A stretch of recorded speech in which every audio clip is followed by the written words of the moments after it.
tiyan nila. Hindi naman yan ganyan kahapon ah. Anak nang, mukhang wala ng buhay ang mga to. Wala ng pulso. Sino naman ang gagawa niyan sa kanila? Napasok ba tayo nang hindi natin alam?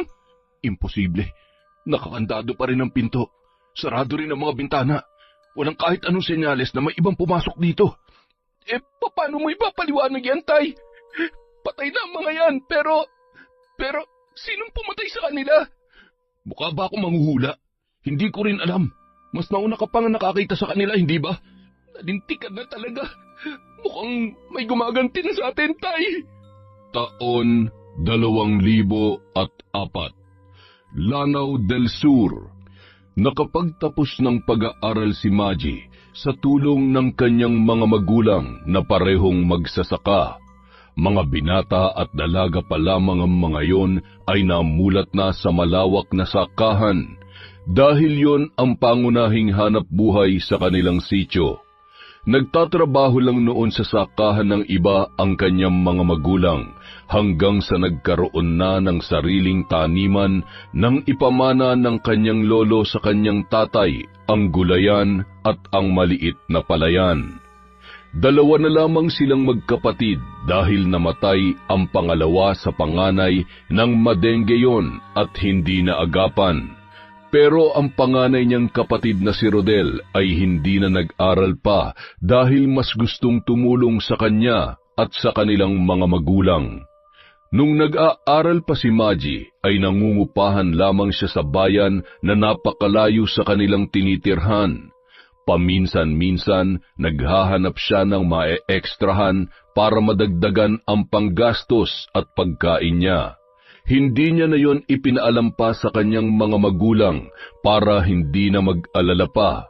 Palagi na lamang niyang sinasabi na sapat na ang binibigay nilang pera dahil alam niya kung gaano yon kahirap kitain. Ngunit para may maipambayad sa upa, hinahatiran siya ni Rodel ng pera tuwing nakakaipon mula sa kanilang taniman ang kanilang mga magulang. Naging bed spacer kasi siya sa bayan para mas malapit sa pinapasukang eskwelahan. Sa paraang yun, mas nakakatipid siya dahil hindi niya na kailangang mamasahe pa. Hindi naman palaging may kita ang kanilang palayan dahil nakadepende lamang yon tuwing anihan. Ume-extra rin sa pagkakarpintero ang kanyang ama para may maipanggastos din ang mga yon dahil lahat ng kinikita sa taniman ay ipinapadala sa kanya. Kaya naman, nang makatapos ay wala siyang ibang hinangad kundi ang makatulong sa kanyang pamilya. Pero bago pa man siya sumabak sa paghahanap ng trabaho, hiniling ng kanyang amang si Domingo na magbakasyon muna siya sa kanila at magpahinga kahit 1 buwan lamang. Ginawa niya naman yon dahil sabik na rin siyang makasama ang mga magulang at ang kanyang Kuya Rodel. Bago makarating sa kanilang sityo na nasa isang remote area o yung mahirap puntahan at hindi kayang pasukin ng malalaking sasakyan, ay mapapalaban muna siya sa mahaba-habang lakaran. Nakakapasok naman ang tricycle sa daan patungo sa kanilang lugar, pero hanggang patag lamang. Bukod kasi sa matarik at lubak-lubak ang daan, ay malalaki pa ang bato sa daraanan, kaya hindi talaga kakayanin ng tricycle o ng iba pang sasakyan. Kahit motor, nanganganib pang tumaob doon kapag pinilit na akyatin ang paahong kalsada papunta sa kanila. Para hindi abutin ng dilim, maagang kumilos si Maji para makauwi. Inaasahan kasi ng mga magulang niya ang kanyang pagdating. Hindi na siya masyadong nagdala ng damit dahil makalipas ang 1 buwan, babalik din naman siya sa bayan. Para siyang nabunutan ng tinik nang sa wakas ay matanaw na ang taniman ng mga taga roon sa sityo. Sa wakas nakauwi na rin ako. Ay, namiss ko talaga rito. Maji, nandito ka na pala. Balita ko, graduate ka na. Papansit ka naman dyan. Sige, magluluto kami ni nanay mamaya. Hatiran na lang kita. Aba, mukhang paldo ka na ngayon May trabaho ka na ba? Maghahanap pa lang. Pinauwi muna ako ni nanay at tatay para makasama nila, kaya pahinga muna ako ng 1 buwan. Swerte mo talaga sa mga magulang mo, no? Hindi biro ang sakripisyo nila para sa'yo, kaya dapat lang natulungan mo rin sila kapag may trabaho ka na. Yun naman talagang gagawin ko kahit wala magsabi sa akin. Sige diretso na ako sa bahay. Hinihintay na nila ako ron eh. Matapos magpaalam kay Sally, nagpatuloy na sa paglalakad si Maggie. Napangiti siya nang makita ang nagkukulay berde nilang taniman. Yon ang pinaka nagbibigay ng kasiyahan sa kanila mula nang tumira sila sa sitio. At dahil sa kursong agriculture ay mas lalo niyang minahal ang trabahong kinamulatan niya. Halos kakambal niya na ang mga pananim at lupaing taniman mula sa pagkabata, kaya hindi siya nagdalawang isip na kunin ang kurso na malapit sa puso at buong pamilya niya. Ilang hakbang pa ang layo ni Maggie sa bahay nila ay halos magtatalon na sa tuwa ang kanyang ina dahil sa tagal nilang hindi nagkita. Kung pwede nga lang sana dito ka na lamang sa bahay eh. Wala na akong kakwentuhan tuwing gabi tsaka wala na nagmamasahe sa likod ko. Ay sus, kaya naman pala eh. Pero huwag kayong mag-alala, Nay. Isang buwan naman po ako rito. Kung gusto mo, araw-araw kitang imamasahe. Magkukwentuhan din tayo kahit hindi pa gabi. Nakakatuwa ka talaga, anak. O siya, kumain ka na muna. Malayo ang nilakad mo. Nay, magluto po tayong pansit mamaya. Nako, pasensya ka na anak ha. Wala pa kasi akong maipambibili. Nagtinola lamang ako ng papaya para makahigop ka ng sabaw. Salamat po sa pagluluto ng paborito kong ulam, Nay, ha? Pero makakapagpansit pa rin naman tayo mamayang hapon para may merienda sina Tatay at Kuya Rodel. Bumili po ako sa bayan bago ako dumiretso dito. Saan ka naman kumuha ng pambili? Di ba wala ka ng pera? Kulang pa nga ang pinadala namin sa'yo bago ang graduation mo eh. Nagpa-part-time po kasi ako sa bayan. Minsan sa karinderya, minsan naman sa bakery. Basta kung sino pong tatanggap sa akin, dun po ako. Ano? Nagtatrabaho ka habang nag-aaral? Opo, Nay. Kaya ko pa naman po eh. Tsaka nababalanse ko naman po ng pag-aaral at trabaho. Ibig bang sabihin, kulang ang pinadadala namin sa'yo? Ang totoo po niyan, kapos po talaga, Nay. Hindi ko na lang sinabi sa inyo kasi alam ko naman kung gaano kahirap kitain ang perang binibigay niyo sa akin.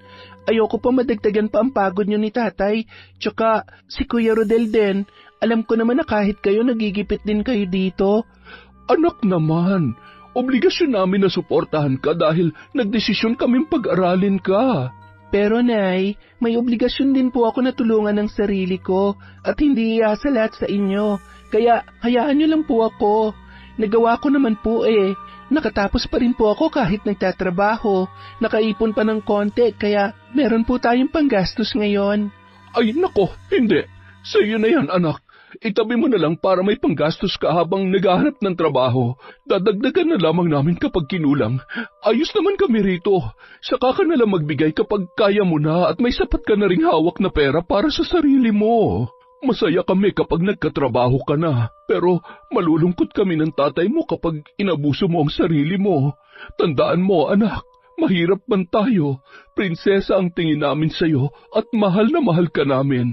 Kaya ayaw namin na may hindi magandang mangyayari sa'yo. Napakasimple lang ng buhay ng pamilya ni Maggie sa sitio. Kung anong meron, yun ang kakainin nila para makaraos sa araw-araw. Hindi naman sila maselan at hindi rin sila naghahanap ng hindi kayang bilhin. Pero kahit mahirap lamang sila, dama ni Maggie ang sinasabi ng kanyang ina na prinsesa ang turing sa kanya ng kanyang mga magulang. Kinabukasan, nagpasya si Maggie na sumama sa taniman para makatulong sa kanyang pamilya. Nagtanim sila ng kamoteng kahoy at nag-ani naman ng mga gulay na dadalhin sa bayan. 2 beses lamang sa isang buwan kung bumaba sila sa bayan para magbenta ng gulay. Kung hindi kasi sila ang magdadala roon ay hindi rin naman yon mabebenta. Pero meron namang namimili ng gulay sa sitio at sila na mismo ang magdadala sa bayan. Kaya lamang ay masyadong mura ang pagbili sa kanila ng mga gulay at lugi sila roon. Ang iba naman ay wala lang talagang mapagpipilian dahil hindi rin kaya maglakad ng malayo sa delikado nilang daan papunta ng bayan habang buhat ang mga inaning gulay. Pagsapit ng 3:00 ng hapon, nagluto na si Maggie ng kanilang merienda dahil 4:00 umuuwi sina Rodel at Domingo. Kinuha raw ang dalawa para maghukay ng gagawing balon, kaya halos maghapong wala sa bahay. Makalipas ang halos 1 oras ay narinig na ni Maggie ang pamilyar na sipol ng taong paparating. Kuya? Oh, bunso, nakauwi ka na pala. Kanina ka pa ba? Kaninang tanghali pa. Inabutan na nga ako ng init sa daan Pero sanay naman tayo sa ganyan. Isa pa, wala nang iitim pa sa balat ko. Pantay na to, sunod lahat. Huwag mong ikakahiya yan. Tanda yan ang kasipagan natin. Aba, syempre naman. Ay, siya nga pala kuya. Nagluto kami ni Nanay ng pansit. Merienda natin. Talaga? Ikaw ang bumili? Oo, kuya. Binawasan ko lang ng konti yung naipon ko sa pa-extra-extra. Ano? Nagtatrabaho ka na? Noong nag-aaral pa ako, kuya. Pero huwag ka na magalit. Alam na rin naman ni Nanay. Sinabi ko na kanina bago ko pa sabihin sa'yo. Ang mahalaga naman, nakatapos ako, hindi ba? Nagawa kong pagsabayin ng pagtatrabaho at pag-aaral. Ay, ano pa nga bang magagawa ko? Tsaka kahit ano naman ang gawin mo, mapapatawad pa rin kita. Ikaw yata ang paborito kong kapatid. Sinungaling? Wala ka lang choice kasi ako na lang ang kapatid mo, no? Sige ka, baka multuhin ka ni ate. Hindi mo pala siya paborito, ha? Uy, nako, baka dalawin pa ako nun sa panaginip pag sinabi kong paborito ko siya. Namamaya pa na nga, baka bumalik pa. Hay nako, ikaw talaga, kuya. Ay, nga pala, sa susunod, huwag ka na maglalakad na mag-isa pag pupunta ka ng bayan, ha? Bakit naman? Yung anak ni Manggari na dalaga, muntik na maghahasa. May dayo na naman kasi rito Madalas tumatambay sa may daanan tuwing pahapon na. May nakakita raw na gumagamit ng damo. Matagal pa naman akong pupunta sa bayan, kuya. Pero, kumusta na raw yung anak ni Manggari? Di ba, kakauwi lang nun galing sa Talisay? Oo, kaya imbis na magbabakasyon pa rito para makasama ang mga magulang niya, ayun, napilitan na agad umalis. Natakot, hinatid siya hanggang Sakayan. Buti na rin yun. Makakasama lang sa kanya kung nandito pa rin sa sitio yung mga dayo. Kaya ikaw, tuwing may pupuntahan ka, magsabi ka agad sa amin, ha? Hindi na lamang sinabi ng dalaga, pero kinabahan din siya sa nabanggit ni Rodel. Ayaw kasi niya na mas lalo pang mag-alala ang kanyang kuya. Mabuti na lamang at na magpasya siyang umuwi nung araw na yon ay wala namang masamang nangyari sa kanya. Nung mga sumunod na araw, tumutulong na rin si Maggie sa kanilang taniman para makapagpahinga naman ang kanyang ina. Katulong niya roon sina Rodel at Domingo. Kapag magbababa naman ng mga inaning gulay sa bayan, sumasabay na lamang ang kuya niya sa ibang nag-aani. Sinusubukan niyang sumama pero hindi siya pinapayagan ng mga magulang nila. Hindi na siya nagtanong pa dahil alam niya na ang dahilan. Linggo ng hapon, abala sa pagwawalis si Maggie sa harap ng kanilang bahay nang makarinig siya ng malakas na tawanan ng grupo ng kalalakihan. Malapit lamang sa daanan ang kanilang bahay kaya makikita niya agad kung sino ang mga yon. Ilang sandali pa, napakunot noo si Maggie nang mapansin ang mga lalaking may mahahabang buhok. Puno ng tato ang katawan at may hit-hit pang sigarilyo. May edad na ang isa sa mga yon. Sa tansya niya ay hindi nalalayo ang edad ng lalaki sa kanyang ama. Ang katabi naman noon ay mukhang nasa mahigit 20 anyos pa lamang. May hikaw yun sa ilong at sa labi. Sila siguro yung mga dayong tinutukoy ni Kuya Rodel. Grabe, nakakatakot ang itsura nila. Ngunit ang mas nakaagaw pansin sa kanya ay ang nakasuksok na patalim sa tagiliran ng mas batang lalaki, hanggang sa tinawag yung anak ng pinakamatanda sa grupo. Nang akmang titingin sa direksyon niya ang lalaki, ay kaagad siyang naglakad papasok sa loob ng bahay. Mula roon ay sumilip siya sa butas ng sawali nilang dingding para makita kung anong balak gawin ng grupong yon. Maya-maya pa, Lumakas ang kabog ng dibdib niya nang makitang naglalakad ang mga yon papalapit sa kanilang bahay. Nanlamig ang buo niyang katawan dahil sa kaba. Siguradong kakatok ang mga yon at hindi niya alam kung paano makikipag-usap nang hindi nanginginig sa takot. Anak, magtago ka muna sa kwarto. Huwag kang lalabas hanggat hindi ko sinasabi, ha? Pero, Nay, magmadali ka na, ha? Mag-iingat po kayo, Nay, ha? Ako na bahala. Sige na, magtago ka na ron. Makalipas ang ilang sandali ay mas lumakas pa ang mga yabag.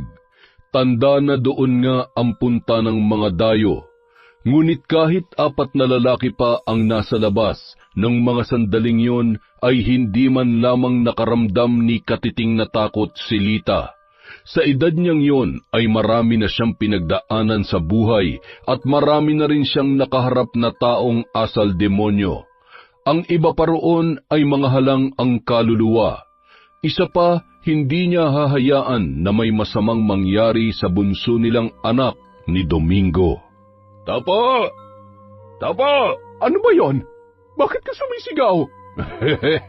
Baka kasi bungol na nakatira dito at mukhang hindi naman ako nagkamali.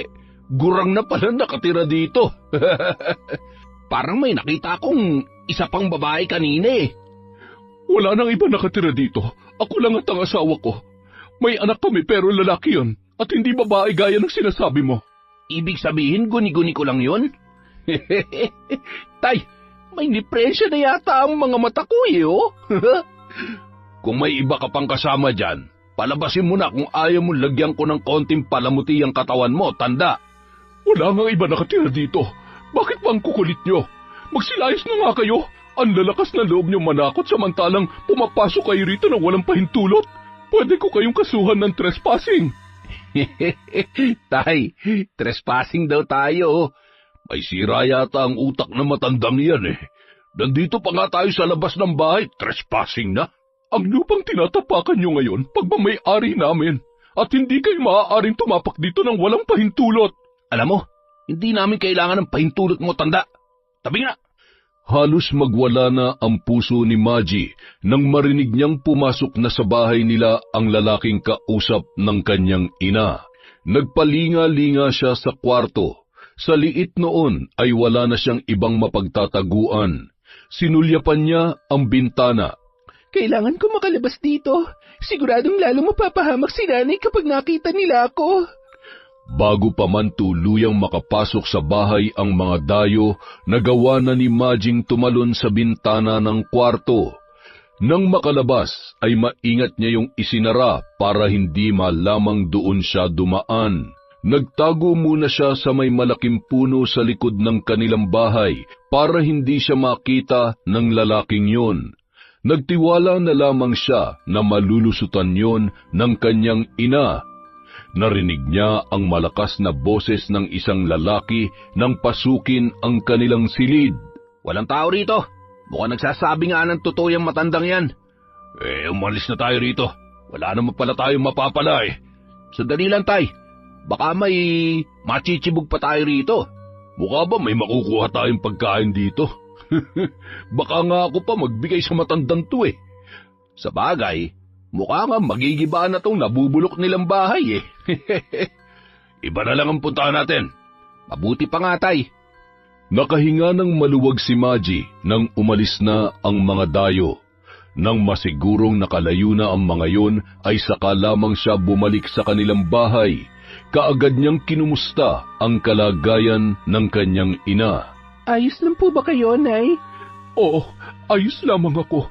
Mabutit nakalabas ka kaagad kanina. Halos mahimatay na ako sa pag-aalala nung pumasok sila sa kwarto. Buti na lamang ay nakalabas ka kaagad. Natakot kasi ako na baka kung anong gawin sa'yo ng mga yon kapag nakita nila ako sa kwarto. Sasabihin nila nagsisinungaling ka pa. Huwag mo kong alalahanin, anak. Matanda na ako. Kung may masama mang mangyayari sa akin, sigurado kong hanggang doon na lang talaga ang buhay ko. Nay naman matagal pa kayong mabubuhay. Matagal pa tayo magkakasama. Matagal pa talaga, anak. Hindi ko naman sinasabing mawawala na ako.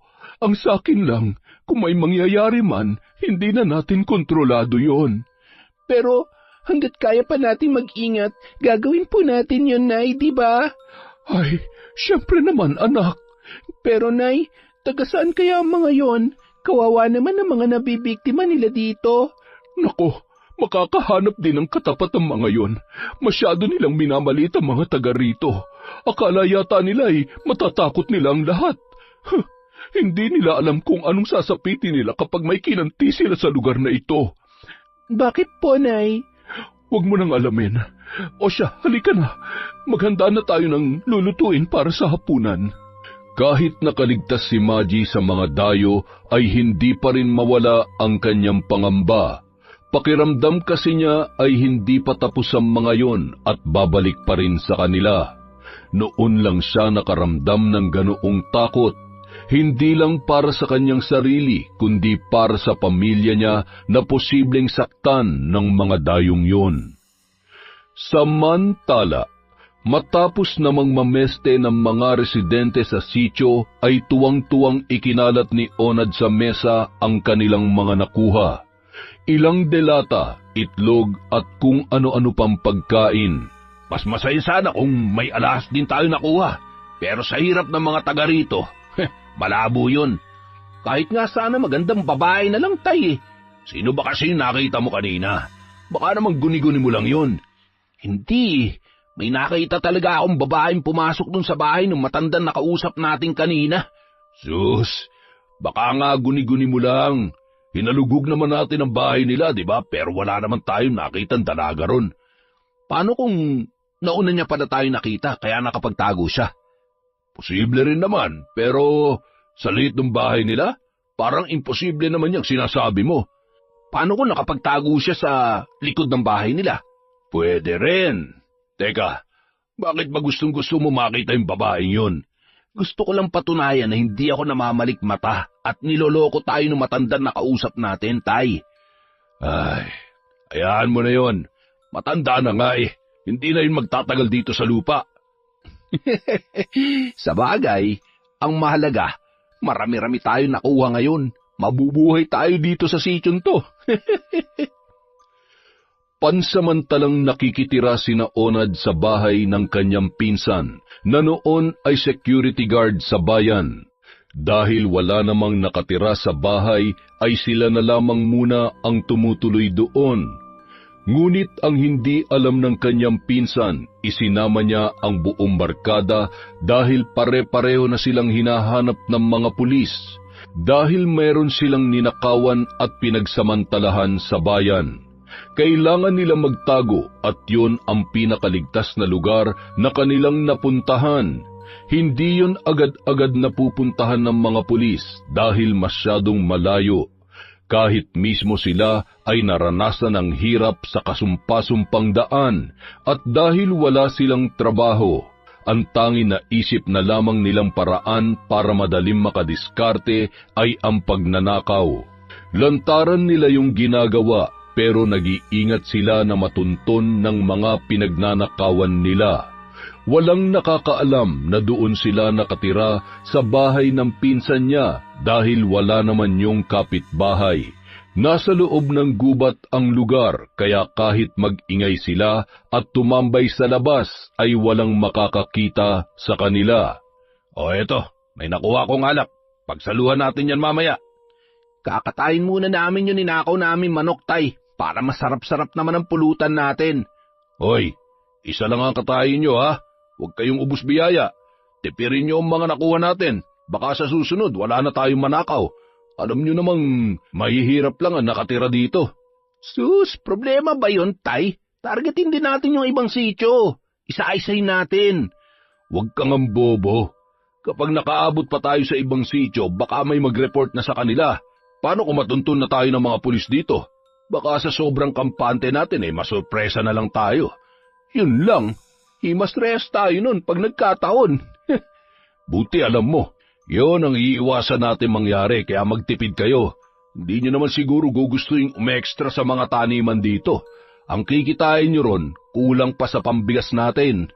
May punto naman ang ama ni Bingo, kaya nakinig na lamang siya sa mga sinabi noon. Nang gabing yun, nagpakalunod sila sa alak, kantahan, sayawan at sigawan na parang mga nasisiraan ng ulo. Ang iba sa kanila ay gumagamit pa ng damo habang nag-iinuman para maging mas masaya ang buong gabi. Pambihira! Mas masaya sana ang selebrasyon natin kung meron tayo kahit isang babae man lang na mapaglalaroan dito. Saan naman tayo kukuha niyan? Halos lahat ng mga nakatira dito makunat pa sa lola mo. Ikiskis mo na lang yan sa pader. Nang gabing yun naman ay nakarating kina Maji ang balitang kinuhaan ng mahalagang gamit ang ilan sa mga residente sa sitio habang abala sa trabaho sa bukid. Ang iba naman ay nawalan ng mga alagang hayop na pangbenta. Pagkatapos ay umalis na rin ang grupo ng mga dayo. Walang nakakaalam kung taga saan ang mga yon at kung saan man tumutuloy. Ang inaalala pa ni Maji, baka may kamag-anak sa lugar ang isa sa mga yon, kaya malakas ang loob na pumunta roon at may ideya na rin kung sino sa kanila ang maaaring pagnakawan. Pambihira talaga ang mga dayong yun. Salot dito sa lugar natin. Wala talaga silang magandang maidudulot dito. Inihian ba naman ang mga punlang talong ni na paring Luis? Tagasan ba kasi ang mga yun, Tay? Masyadong malalakas ang loob eh. Parang mga sanay na sanay sa ginagawa nila. Mag-ama pa nga raw yung dalawang pinakamayabang eh. Yun nga rin ang narinig ko, kuya, nung pumunta sila rito.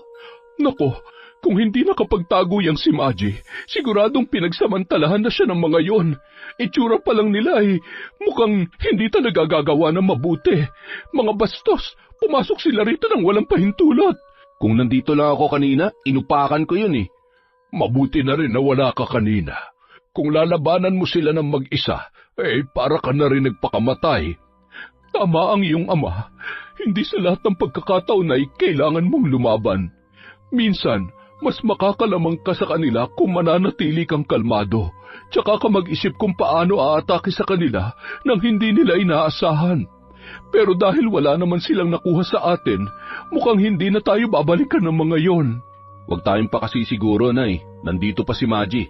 Kapag nakita siya ng mga dayo, siguradong pupuntiryahin pa rin siya. Ano kaya kung bumalik ka na agad sa bayan, anak? Gustuhin man namin makasama ka pa rito ay hindi naman namin gustong malagay ka sa alanganin dahil sa mga yon. Pero Tay, ilang araw pa lang po ako rito. Alam ko, anak, pero malakas ang kutob ko na babalik pa sila para manggulo. Ayoko naman mapahamak ka. Kung kami lang ang nandito, hindi nila kami gagalawin dahil wala naman sila mapapala. Kaya nakikiusap ako sa iyo, anak. Bumalik ka na lamang sa bayan. Saka ka na lamang ulit umuwi kapag maayos na ang lahat. Ipapasundo pa kita sa kuya mo kung gusto mo. Walang nagawa si Maji, kundi ang sundin na lamang ang sinabi ng kanyang ama. Naisip niya rin na maaari pa silang mapahamak kung magmamatigas siya. Ang problema, nung paalis na sana siya ay bigla namang may nangyari. Mukhang napasarap ang tulog ni tatay ah. Napagod kasi kahapon yan. Hayaan mo na lang muna matulog. Pahinga naman namin ngayon eh. Pero malilipasan na si tatay ng gutom. Teka, subukan ko kayang tawagin. Pinuntahan ni Maji ang ama sa kwarto. Naabutan niya si Domingo na payapang nakahiga sa katreng nalalatagan ng banig. Nakaramdam siya ng awa sa tatay niya dahil sa edad na yun ay nagagawa pa rin noong magtrabaho. Hahayaan na lamang muna sana niyang matulog si Domingo nang meron siyang mapansin. Tila hindi na gumagalaw ang kanyang ama. Kapag natutulog kasi yon ay malakas humilik at halos hindi mapakali sa higaan.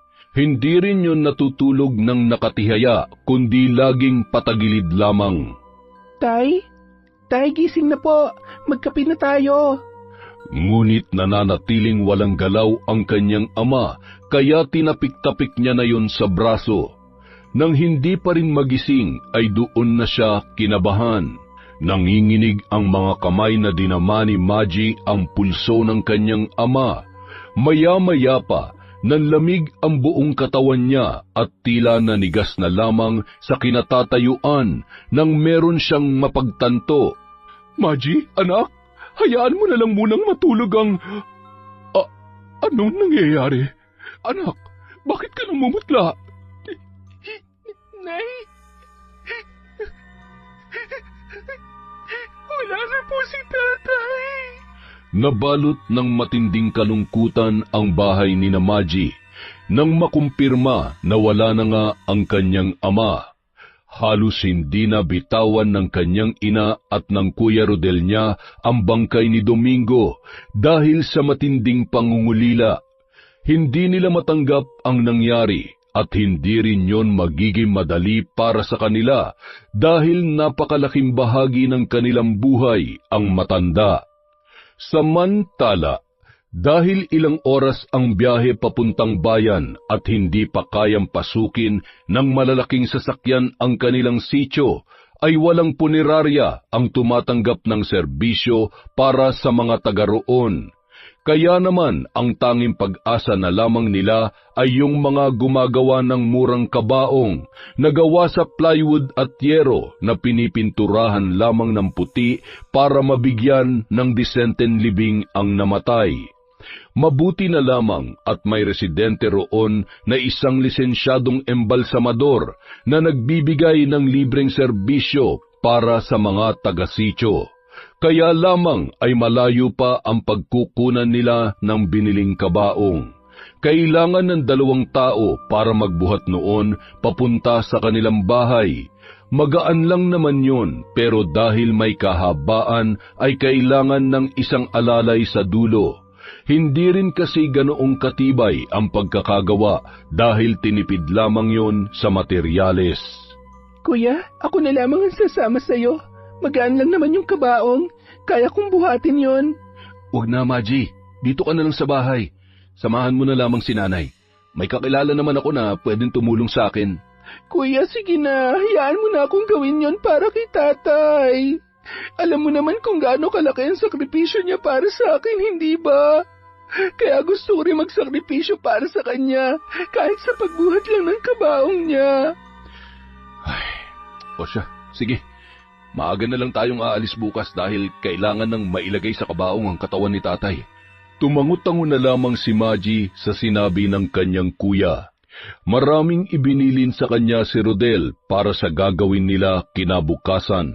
Pero ng gabing yon ay binalot na lang muna nila ng malinis na kumot ang bangkay ng kanilang ama at inilagay muna yon sa mahabang upuan sa maliit nilang sala. Iisa lang kasi ang kanilang kwarto at magkakatabi silang natutulog kaya hindi maaaring doon ilagay ang bangkay. Kinaumagahan, maagang tumulak sina Maji at Rodel para kunin ang ataul para sa kanilang ama. Madilim-dilim pa noon at malamig pa ang paligid, kaya halos yakapin na nila ang mga sarili nila habang naglalakad. Sabay na napatingala ang magkapatid nang biglang kumulog ang kalangitan. Naku, wag naman sana tayong abutan ng ulan. Mahihirapan tayo sa paglalakad mamaya. Madulas ang daan paakyat. Kaya nga kuya, yero pa naman yung ginamit sa kabaong kaya madulas kapag nabasa ng ulan. Ay, teka, isasakay ba natin sa tricycle yun mamaya? Oo, arkila na lang tayo ng tricycle kahit hanggang dun lang sa pinakadulo ng patag. Tapos, bubuhatin na lang natin hanggang sa bahay. Nagpatuloy sa paglalakad ang magkapatid. Malayo-layo pa sila sa kanilang pupuntahan. Yun kasi ang sentro ng kanilang barangay. Naroon ang barangay hall, ang may kalakihang eskwelahan, pati na rin ang gumagawa ng kabaong. Nang makuha nila ang ataul para kay Domingo, ay naghanap na si Rodel ng masasakyang tricycle. Isinakay nila ang ataul doon para magpahatid hanggang sa pinakadulo ng proper. Habang kausap ni Rodel ang matandang driver, ay tahimik namang nakatayo sa tabi ng bintana si Maji.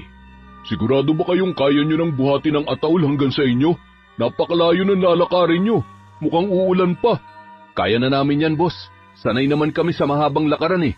O siya, sige. Mag-iingat na lang kayo mamaya, ha? Magkano nga po pala hanggang sa dulo ng proper? Ano ba kayo? Huwag na kayo magbayad. Sa mga ganyang pagkakataon kasi, hindi na talaga ako naniningil ng pamasahe, lalo na't may kamahalan kapag malayo-layo ang paghahatiran. Ipandagdag nyo na lang sa panggastos nyo sa burol ng tatay nyo. Nako, maraming salamat po, Manong. Napakabuti niyo naman po. Minsan na rin akong namatayan kaya alam ko kung gaano yung kahirap para sa inyo. O siya, sige, baka abutan pa kayo ng ulan. Ay siya nga pala, nakikiramay ako ha. Ipagdarasal ko rin ang kaluluwa ng yumao ninyo mahal sa buhay. Maraming salamat po sa pakikiramay. Inihatid sila ng butihing driver hanggang sa kanilang bababaan. Ngunit nang huminto roon ng tricycle, hindi nila inaasahan ang matinding panganib na naghihintay sa kanila. Nung mga sandaling yun, namutla si Maji na makita ang 4 na kalalakihang nakaharang sa kanilang daraanan. May dalang itakang isa sa mga yun at ang iba naman ay may hawak na balisong at 2x2. Nanlamig ang buong katawan niya nang makilala ang grupo. Yun ang mga dayong sapilitang pinasok ang kanilang bahay. Kuya, anong gagawin natin? Hindi natin kakayaning labanan ng mga yan. Sila yung mga dayong pumasok sa bahay. Nalintikan na. Wala pa naman akong dalang balisong ngayon. Kuya, anong gagawin natin? Huwag kang matakot. Akong bahala sa'yo. Basta huwag kang lalapit doon. Akong haharap sa kanila. Pero, kuya... Maji, makinig ka sa akin. Dito ka lang. Gagawin kong lahat para hindi ka nila masaktan. Bago pa man mapigilan ni Maji ang kanyang kuya, ay naglakad na yon at buo ang loob na hinarap ang grupo ni Onad. Noong una ay sinubukan pang makiusap ng kuya niya dahil kailangan na nilang madala ang ataul na para sa kanilang ama, pero hindi siya pinakinggan ng mga dayo. Ang iba sa mga yon ay pinagdiskitahan naman ang driver ng tricycle. Walang awa yung binugbog ng 2 lalaki. Mahina at parang may sakit pa ang tricycle driver, kaya madali lamang yung natalo ng mga dayo. Si Rodel naman, inundayan na rin ng suntok ni Onad. Doon na nagsimula ang gulo. Sinubukang lumaban ng kuya ni Maji pero napuruhan pa rin yon matapos pagtulungan ng 3 lalaki. Maji, tumakbo ka na! Bilisan mo! Ngunit hindi na nagawa pang makagalaw ng dalaga. Nagdalawang isip siya kung tatakbo para sa kaligtasan niya o sasamahan ang kuya niya roon kahit anong mangyari. Bago pa man siya makapagdesisyon ay naramdaman na niyang hinablot siya ng isang lalaki. Huli ka! Sumama ka sa akin! Bitawan mo ako! Hindi ako sasama sa'yo! Huwag ka nang pumalag kung ayaw mo masaktan! Sa kabila ng pagpupumiglas, hindi na nagawa pang makawala ni Maji sa kamay ng mga kalalakihan. Hindi na siya nakagalaw pa ng 2 magkasunod na suntok sa sikmura ang pinakawalan ni Bingo bago siya binuhat noon. Naiwan naman doon ang wala ng malay niyang kapatid, pati na rin ang kinawawang driver ng tricycle. Puno ng pasa at sugat sa katawan si Rodel.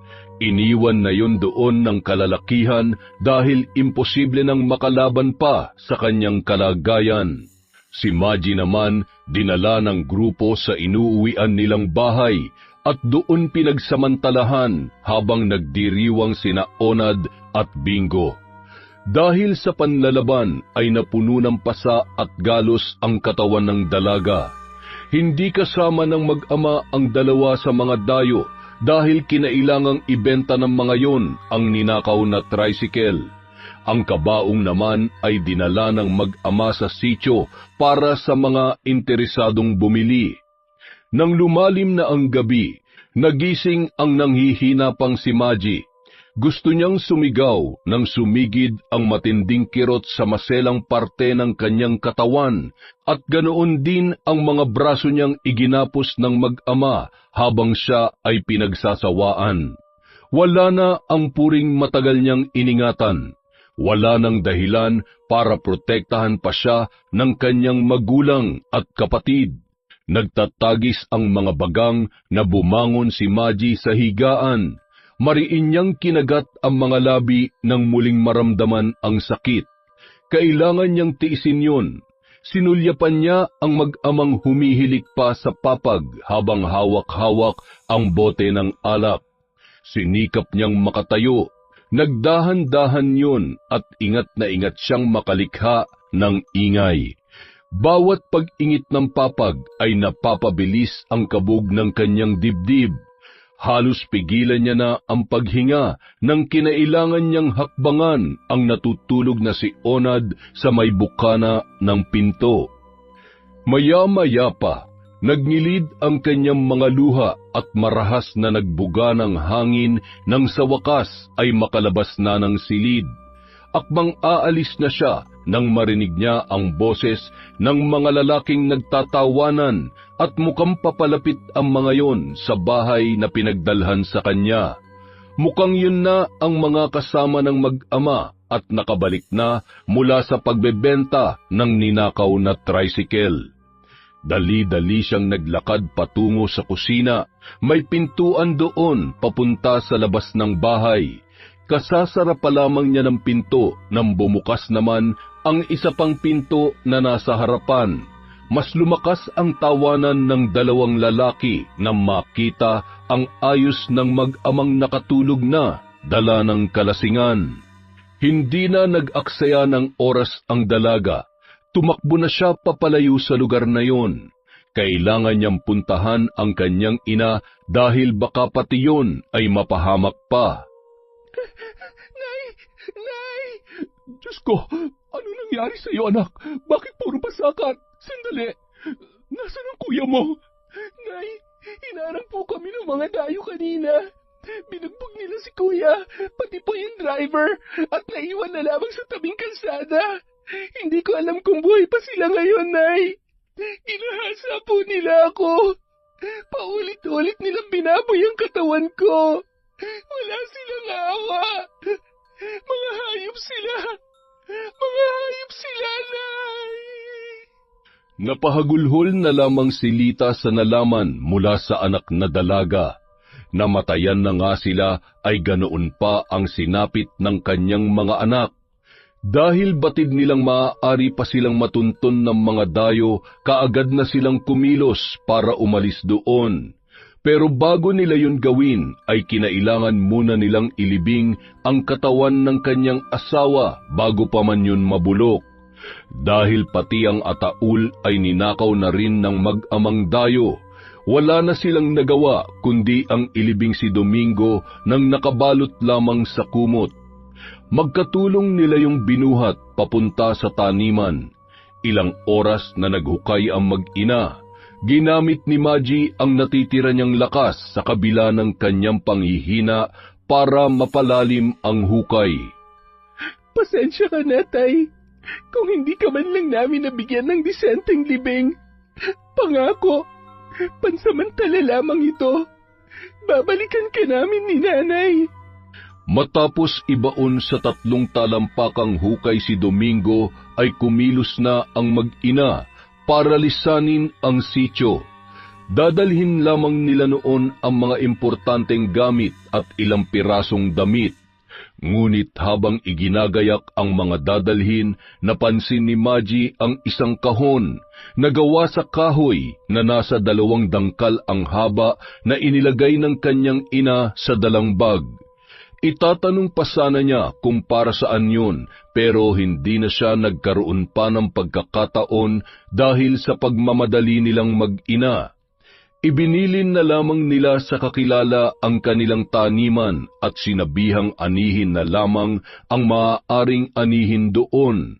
Nagtaka pa ang mga yon sa biglaan nilang pag-alis, pero mas pinili nilang hindi na lamang banggitin ang tungkol sa nangyari.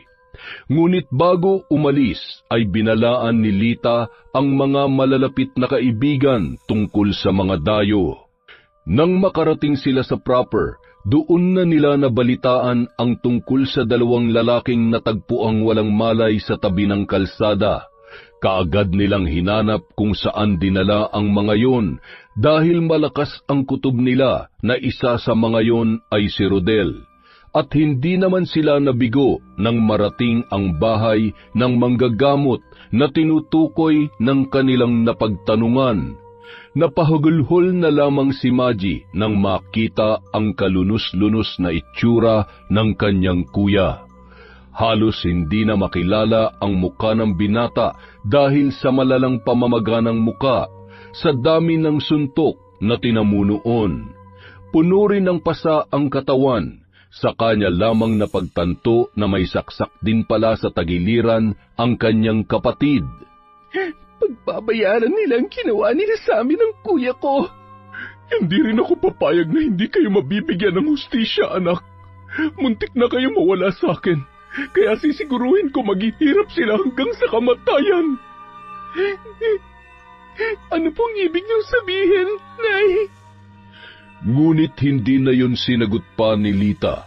Sa halip ay hinarap na lamang niya ang manggagamot na nag-asikaso sa kanyang panganay. Pinasalamatan niya ang matanda dahil kung hindi dahil sa tulong noon ay tiyak na nalagay sa alanganin ang isa niya pang anak. Kagagaling lang daw kasi ng manggagamot sa kanilang sityo nang madaanan si Rodel at ang driver ng tricycle na nakahandusay sa madamong parte sa gilid ng kalsada.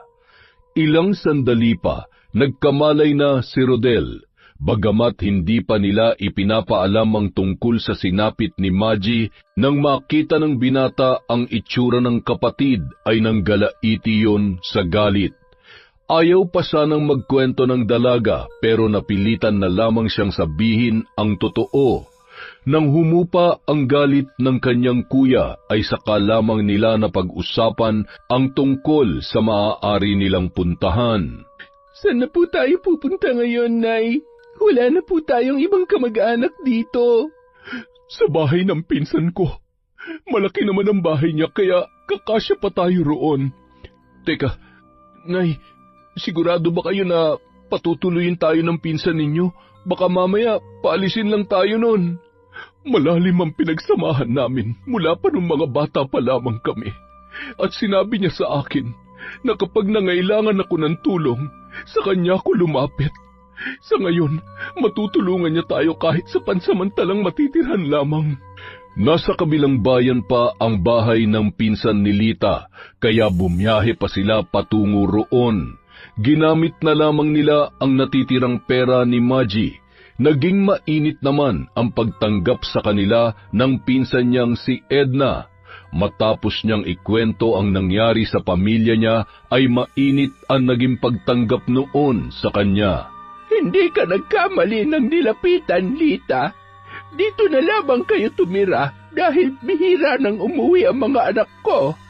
Ako na lang ang mag-isang nakatira dito sa bahay. Salamat sa pagtanggap mo sa amin, Edna. Alam mo namang wala na akong ibang malalapitan kundi ikaw lamang. Hirap na hirap ako ngayon. Wala na akong kapera-pera at halos madurog pa ang puso ko sa nangyari sa pamilya ko. Kamamatay lamang ni Domingo, pero heto't ipinaranas ng mga demonyong yon ang impyerno sa mga anak ko na wala namang ginawang masama sa kanila. Mababait sina Maggie at Rodel. Hindi sila dapat makaranas ng ganong kahayupan na trato mula sa ibang tao. Ano nang binabalak mong gawin ngayon? Gaganti ako. Gagantihan ko sila sa paraang kahit pagsisihan nila ang mga nagawa nilang kasalanan ay hindi na nila matatakasan ng kamatayan. Hindi kumatim na buhay pa sila at nagagawa pa magsaya matapos ang kademonyohan nila. Pero kakailanganin ko ang tulong mo, Edna. Makakaasa ka, pero ano bang tulong ang kailangan mo? Ikaw ang mas malakas sa ating dalawa dahil kulam lamang ang kaya kong gawin. Magtulungan tayo para mas matinding parusa ang maranasan ng mga hayop na yon. Masyadong mabigat ang kasalanan nila sa pamilya ko. Hindi lang ataon ng asawa ko ang ninakaw nila, kundi pati ang iniigatang puri ng anak ko, Edna. Naiintindihan kita. Sige, gagawin kong lahat na makakaya ko para maisagawa ang paghihiganti mo sa kanila. Naging payapa naman ang unang araw ng mag-iina sa bago nilang tirahan. Likas na mabait si Edna at kahit noon lamang muling nakita ng matanda ang mga pamangkin, ay inasikaso pa rin ang mga yon na parang tunay na anak. May kalakihan din ang bahay dahil may 3 kwarto yon na gawa sa plywood ang dingding. Sa likod naman ng bahay ay may sariling poso, kaya hindi na sila magbabayad ng tubig. May malawak ding taniman doon ang ginang, kaya may mapaglilibangan si Maji habang nagpapagaling pa sa mga natamong pasa. Kapag maayos na ang kalagayan niya, saka niya sisimulan ang paghahanap ng trabaho. Bagamat masyadong mabigat ang nangyari at naranasan niya, ay mas nangibabaw pa rin sa kanya na magpatuloy sa buhay para sa kanyang ina at kapatid. Samantala, kung matagumpay na nakaalis sina Maji sa sitio ay tila nagkaroon naman ng malaking problema sina Onad at Bingo nang malamang nakatakas ang dalaga. Bakit kasi nagkaroon ako ng anak na tatanga-tanga? Oo. Teka, bakit naging kasalanan ko na lang yun? Pareho naman tayong lasing, Tay. Sinabihan kita na huwag kang masyadong maglalasing dahil babantayan mo pa yung babae. Hindi mo pa inintay ang mga kasama natin. O ngayon, anong gagawin mo kapag bigla na lang tayo nireklamo ng babaeng yon? Matutuntun tayo rito. Napakabobo mo. Di mo ba alam na wala tayong ibang mapupuntahan? Gagawin ko na lang ng paraan, Tay. Hanapin ko siya. Tsaka pamilyar sa akin yung lalaking kasama niya. Magkapatid pala sila. Sa narinig ko nung humingi ng tulong yung babae, tinawag niyang Kuya Rodel yung lalaking binugbog namin. Yung babae naman, tinawag na... ano nga yun? Maji! Yun nga! Magtatanong-tanong na lang ako mamaya para mahanap ang bahay ng magkapatid. Wala naman silang ibang pupuntahan kundi sa bahay pa rin nila eh. Siguraduhin mo lang na madadala mo siya rito dahil kung hindi, ikaw ang sasalo ng lahat ng kapalpakan nangyari. Teka, bakit ako lang? Sino bang gigil na gigil sa kanya nung gabing yon, Tay? Di ba ikaw? Tapos ngayon, ako na ang sasalo? Hindi naman yata tama yun. Wala kang karapatang magreklamo kaya manahimik ka na lang dyan. Pagkatapos mag-almusal mamaya, simulan mo ng paghanap. Tandaan mo, Bingo, ikaw lang dapat mag-isa magtatanong-tanong. Kung kinakailangan magtakip ka ng muka, gawin mo. Baka matakot na sa iyo ang ilan sa mga residente na kakakilala na sa atin dito. Mas lalo ka makakaagaw pansin. Mag-iingat ako, Tay. Sisiguruhin kong walang makakakilala sa akin. Nang makaalis ng bahay si Bingo, ay sinimulan na niya ang pagtatanong-tanong kung saan nakatira ang magkapatid na sina Rodel at Maji, hanggang sa mapagtanungan niya si Sally. Sina Maji? Ayun ang bahay nila, oh. Pero sa pagkakaalam ko, wala sila dyan eh. May sabi-sabi na biglaan na lang daw silang umalis na mag-iina. Nakakapagtaka nga, kasi gabing-gabi na nung mag-alsabalutan sila. Parang may gustong takasan. Tapos, alam mo yung asawa niyang namatay? Ibinaon na lang daw sa may taniman nila nang wala sa ataol. Pambihira. Kinikilabutan ako. Natulala na lamang si Bingo sa kanyang mga natuklasan. Ang bahay kasing itinuro ng babaeng na pagtanungan niya ay ang bahay na kanilang pinasok. Tama nga ako, Tay. May iba pa nga nakatira sa bahay na pinasok natin. Doon daw nakatira ang anak niyang dalaga. Kaya malamang, nagtago siya nung makita tayo. Tingnan mo nga naman, oh. Nagtago pa siya ng araw na yun, pero makukuha rin naman pala natin siya sa ibang paraan. At mas jumapat pa tayo dahil may kasama pang tricycle at ataul. Natutuwa ka pa. Nasa na raw yung mag-iina? Siguradong nagpakalayo-layo na yon. Huwag ka na magulat kung isang araw may susundo na lang sa atin dito para pusasan at dalhin sa presinto. Si tatay naman, oh. Puro rehas kasi nasa utak mo eh. Hindi tayo mahuhuli.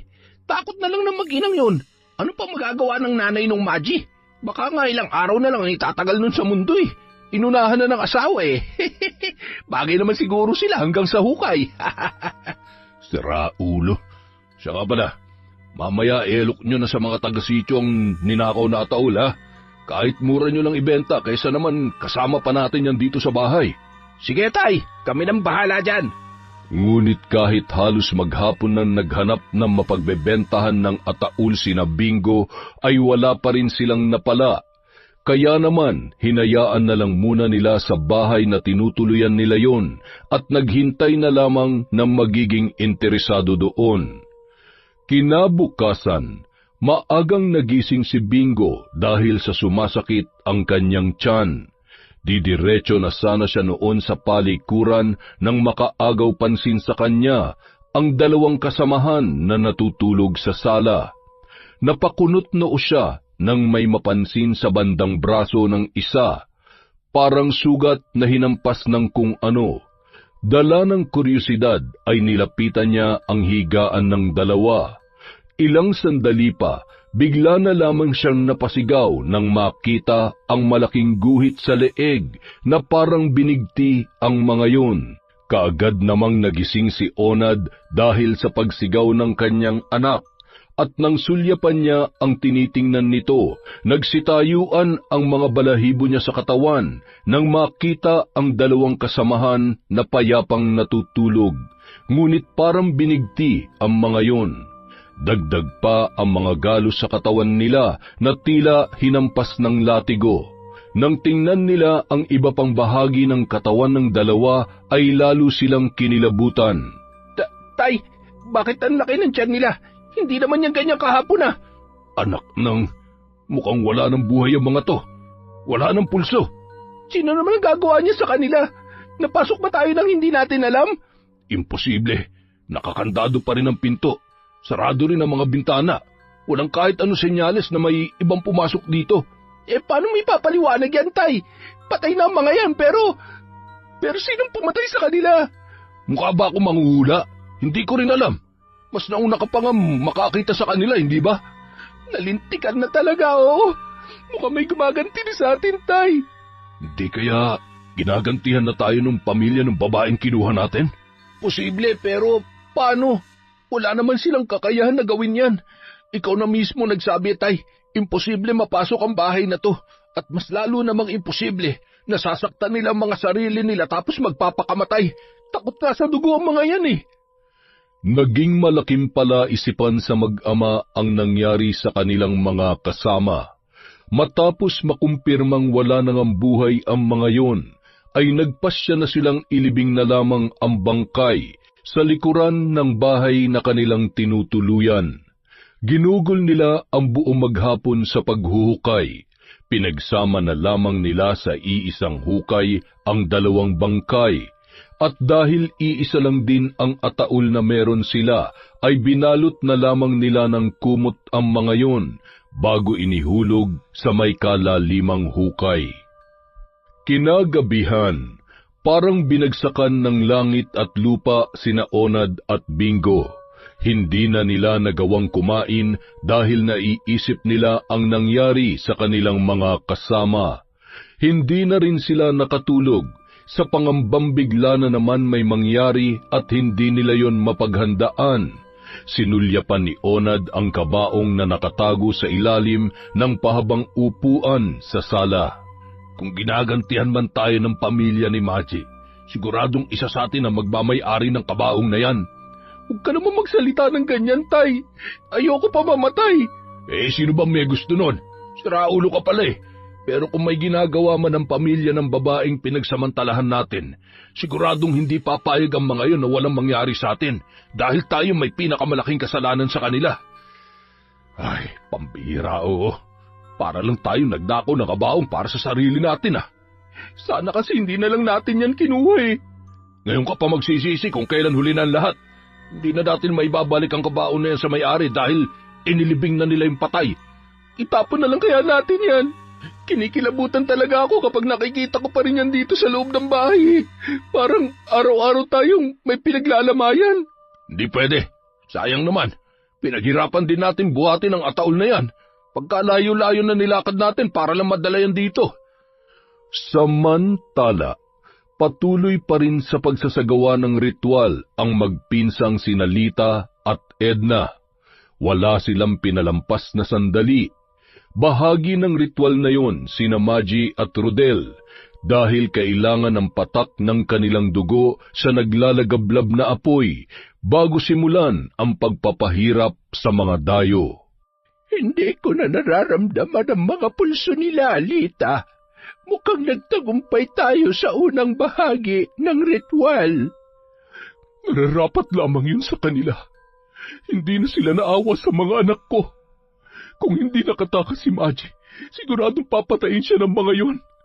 Isa pa, sa dami ng ginawa nilang gulo sa mga kalugar namin, hindi na sila dapat pang binibigyan ng pangalawang pagkakataon. Nagpatuloy ang pagsasagawa nila ng ritual, pero sa pagkakataong yon ay magkahiwalay ang ginawa ng magpinsan para kina Onad at Bingo. 8:00 ng gabi, naghahanda na sa pagtulog ang mag-ama nang biglang napangiwi si Bingo. Napakunot ang noo ni Onad nang halos mapaluhana ang kanyang anak na namimilipit sa sakit habang nakahawak sa kanyang tiyan. Oh, ano nangyayari sa'yo? Ang sakit ng tiyan ko, Tay. Sus, baka naman nadudumi ka lang. Dumiretso ka na dun sa banyo. Tay, hindi. Iba to, sobrang sakit. Nahihirapan na ako huminga. Ano? Teka, paupo ka nga muna na maayos. Kukuhaan kita ng maligamgam na tubig. Ngunit bago pa man makakuha ng tubig si Onad, ay nabuwal na sa sahig si Bingo habang nakahawak pa rin sa kanyang tiyan. Sa pagkakabagok ng binata ay bahagyang umangat ang suot niyang damit. Doon lamang napagtanto ni Onad kung bakit sumasakit ang tiyan ng kanyang anak. Napaawang ang bibig niya nang tumambad ang malalaking latay sa bahaging yon ng katawan ni Bingo. Ngunit ang mas nagpatindi ng sakit ay ang tila mga paso sa lumalaking umbok ng kanyang tiyan. Pinagpawisan ng malapot si Onad nang makitang hirap na si Bingo. Hindi niya alam kung ano ang gagawin sa anak dahil yun pa lamang ang unang beses na nasaksihan niya ang ganoong pangyayari. Kung hindi siya nagkakamali, may bumabarang sa kanyang anak. Hindi siya sigurado kung sino nga ba talaga ang gumagawa noon, pero isa lamang ang malinaw na dahilan kung bakit yon nangyayari. Paghihiganti. Halos hindi siya makapaniwala sa mga sumunod na nangyari kay Bingo. Nang iwanan niya sandali ang kanyang anak para maghanap ng manggagamot, pagbalik niya ay may malay na ang binata. Ngunit nagulat siya nang makita ang mga bukol na nagsimula sa maliliit na pantal hanggang sa maging kasing laki yon ng itlog ng pugo. Mukhang iisa lamang ang gustong mangyari ng sinumang gumagawa noon sa kanila, ang pahirapan sila hanggang kamatayan. Samantala, bigo naman si Onad na makahanap ng manggagamot dahil nag-iingat din siyang makilala ng ibang taga-sityo. Kaya wala na siyang ibang nagawa kundi ang mag-isip kung paano matutulungan ang anak sa ganoong kalagayan. Tay, gutom na ako. Kaya mo bang lumunok ng pagkain? Pipilitin ko na lang, Tay. Baka mas mauna ko pang ikamatay ang gutom kesa sa pesteng pakiramdam na to eh. Oh, heto. Ipinagluto na lang muna kita ng lugaw para madali lang lunukin. Pwede na yan, Tay. Hindi ko na talaga kayang magtiis ng ganito. Oh, ibuka mo yung bibig mo. Subukan mong nguyain para madali lamang lunukin. Dahil sa namamagang pisngi at lalamunan na tinubuan ng bukol ay hindi yon naging madali para kay Bingo. Nakakaisang subo pa lamang siya ay parang gusto niya nang sumuko. Halos hindi na niya maiangat ang mga braso dahil sa isang maling galaw lamang ay tila mapipisa ang mga bukol niya roon na puno ng nana ang loob. Kailan ba ako gagaling sa sakit ko ito, Tay? Hirap na ako. Ay nako, pasensya ka na anak. Wala kasi akong mahanap na manggagamot eh. Wala po ba talaga? O baka naman hindi ka lang talaga naghanap, Tay. Anak, pasensya ka na. Alam mo namang kailangan ko rin mag-ingat, hindi ba? Ang sabihin niyo, tuwag lang kayo.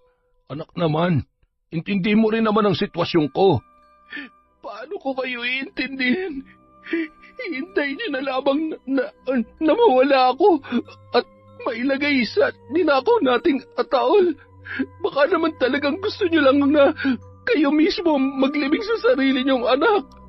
Hindi totoo yan, Bingo. Alam kong hindi ako perpektong ama pero kahit minsan, hindi ko ginusto may mangyaring masama sa'yo. Kung ganun, edi gawan niyo ng paraan para gumaling ako at bumalik sa dati. Huwag niyong hayaan na matulad ako sa mga kasamahan natin, Tay. Sige, maghahanap ako bukas. Susubukan kong pumunta sa ibang sitio o sa ibang barangay. Pero tibayan mo ang loob mo, anak. Huwag ka munang bibitaw, ha? Naging emosyonal ang gabing yon para kina Onad at Bingo. Hindi nila akalaing makakaranas sila ng ganoon katinding karma sa kanilang buhay. Bagamat alam naman nila na may nagawa silang mali, sa tingin ni Onad ay kalabisan din kung buhay ng anak niya ang magiging kabayaran sa lahat ng yun. Sa kabila ng pagiging mainit sa mata ng otoridad, ay ginawa ni Onad ang lahat para makahanap ng manggagamot. Halos maghapon siyang wala sa bahay dahil masyadong malayo ang kanyang nilalakad. May mga nakikilala naman siyang manggagamot, pero tuwing sinasabi niya ang kalagayan ng kanyang anak ay tinatanggihan siya ng mga yon at sinasabing hindi kayang kontrahin ang sumpa ng barang. Hanggang sa inabot na lamang siya ng gabi sa daan ay wala pa rin siyang napala. Samantala, ng araw na yun ay unti-unti nang gumagaling ang mga sugat ni Rodel.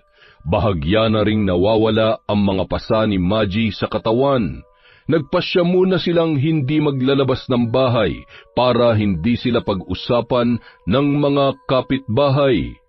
Bago kumalat ang dilim, nakita ng magkapatid na magkasama muling nagtungo sa maliit na kubo sa gitna ng taniman sina Lita at Edna. Mukhang hindi pa rin sila tapos sa ginagawa nila. Sa tingin mo ba, sapat na ang parusang ipinataw nila nanay sa mga gumawa nito sa atin? Alam kong mali ang mabuhay sa galit, Kuya. Pero sa ngayon, wala akong nakikitang pinakamatinding parusa para sa kanila, kundi ang magdusa sila hanggang kamatayan.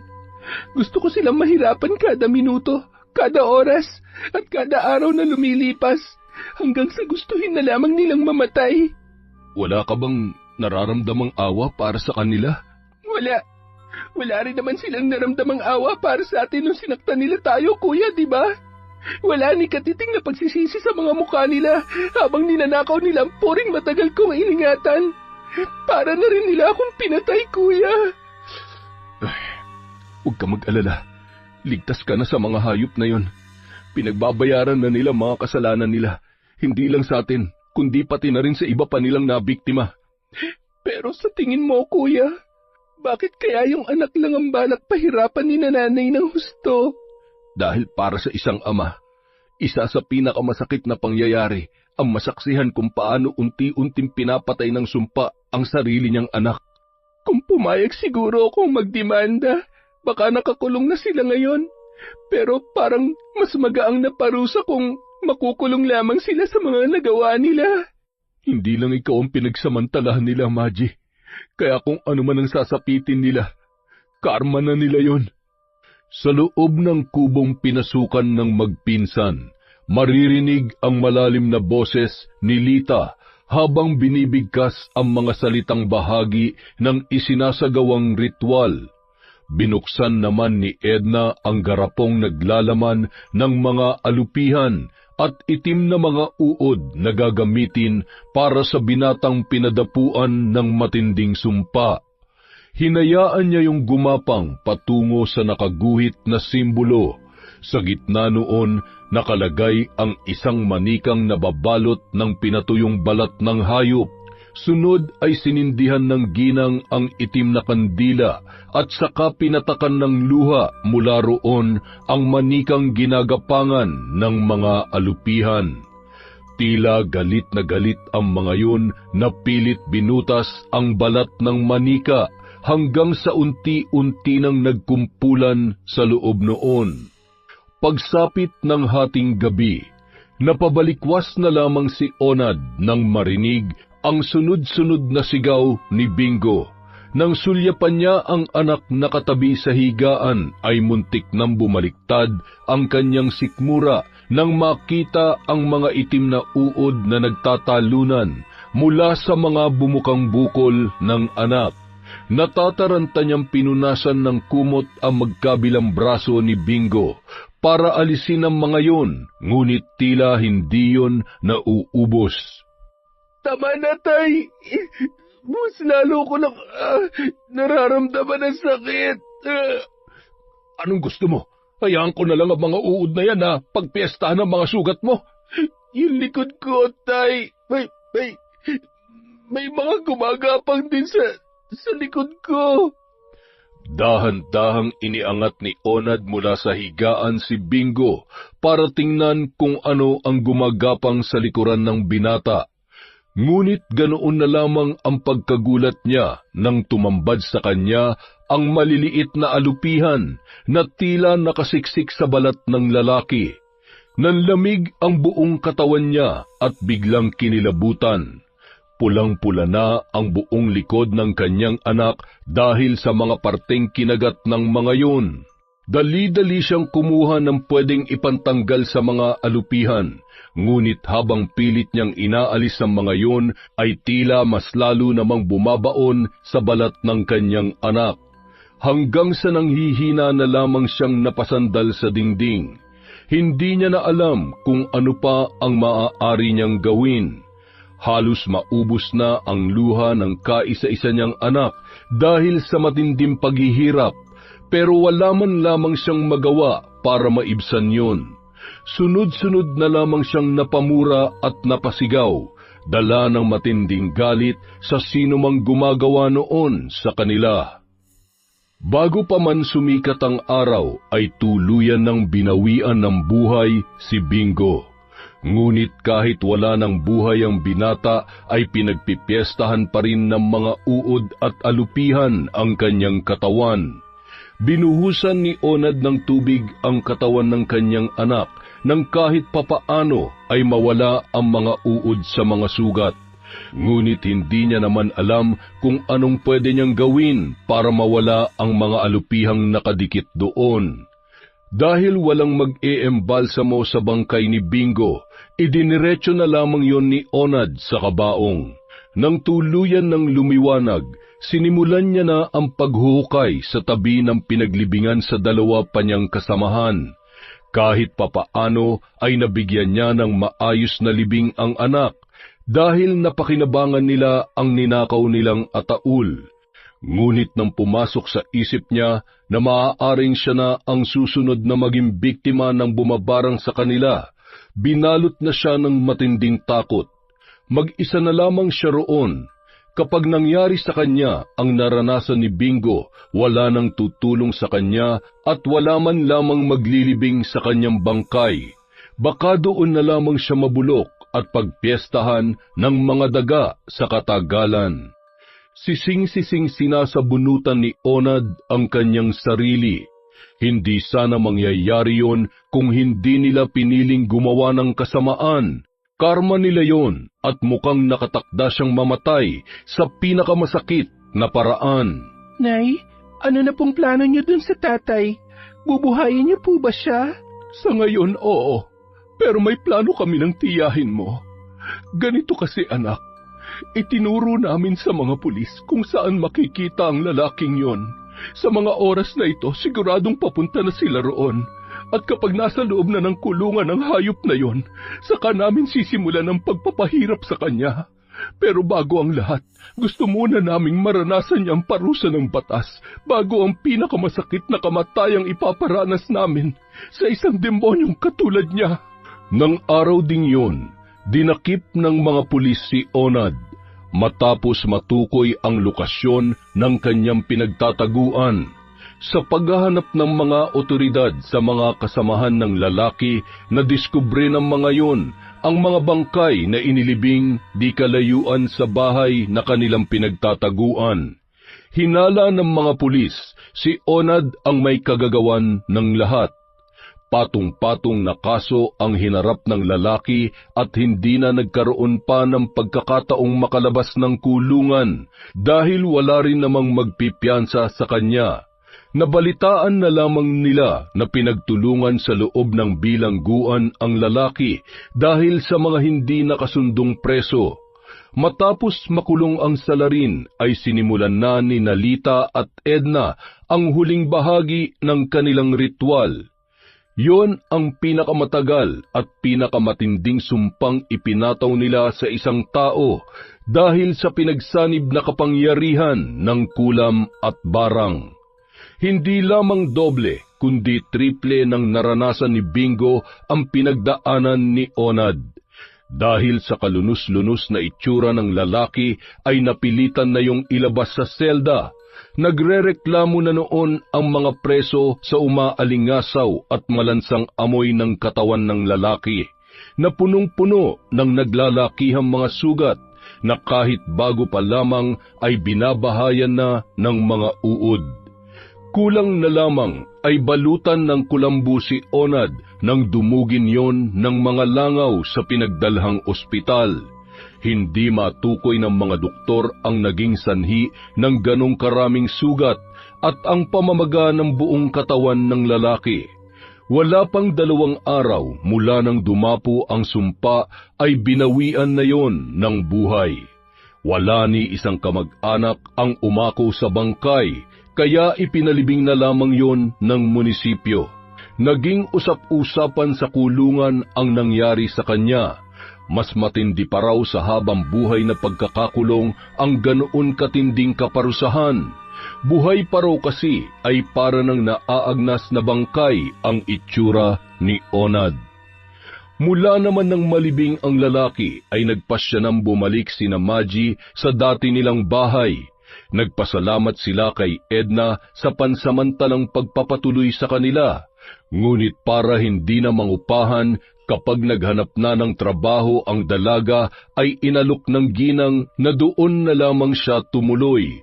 Nangako naman si Maggie na babalik na lamang doon matapos isaayos ang libing ng ama at maisaayos ang ilan pang problema sa iniwang taniman.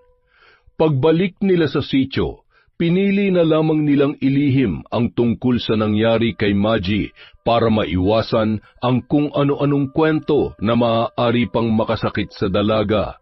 Humingi sila ng tulong sa munisipyo para mapagkalooban ng libreng kabaong ang bangkay ng kanyang ama, at para hindi na lumayo ay ipinalibing na lamang nila yon sa bakanteng lote kasama sa lupang ibinigay sa kanila. Mga anak, may sasabihin sana ako sa inyo. Ano po yon, Nay? Naisip ko kasi, matagal-tagal na rin tayong nagtitiis dito sa sityo na malayo sa bayan, malayo sa pagamutan. Hindi kaya mas maganda kung ibenta na lang natin itong lupa?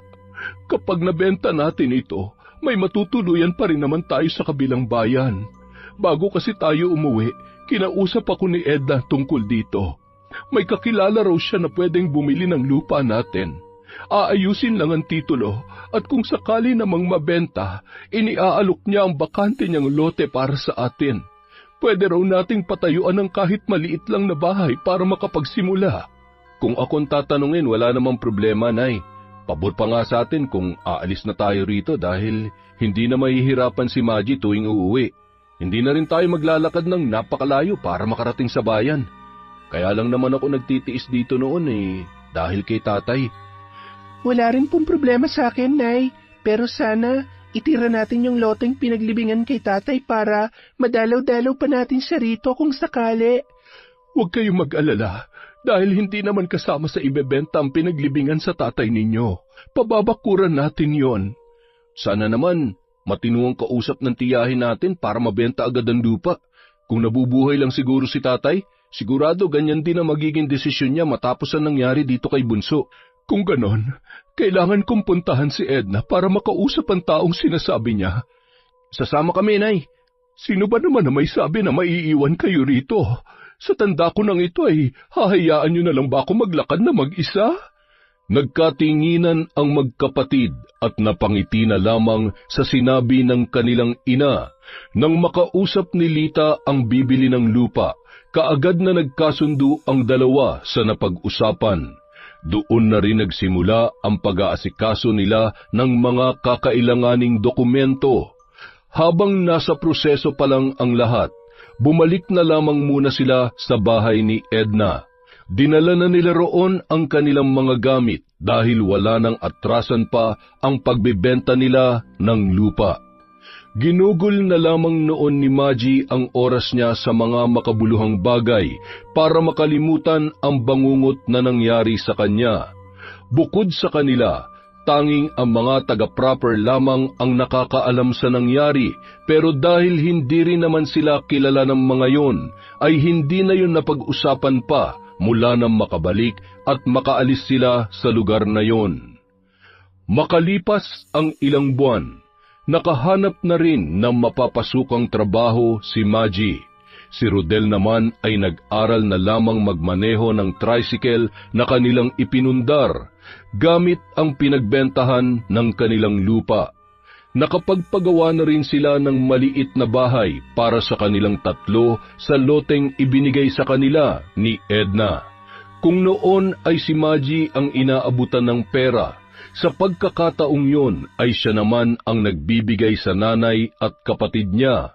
Unti-unti niyang ipinaayos at napaganda ang bahay na ipinagawa nila at natupad ang pangako sa yumao niyang ama. Ginawa niyang inspirasyon ang masasamang pinagdaanan para magpatuloy sa buhay at hindi panghinaan ng loob.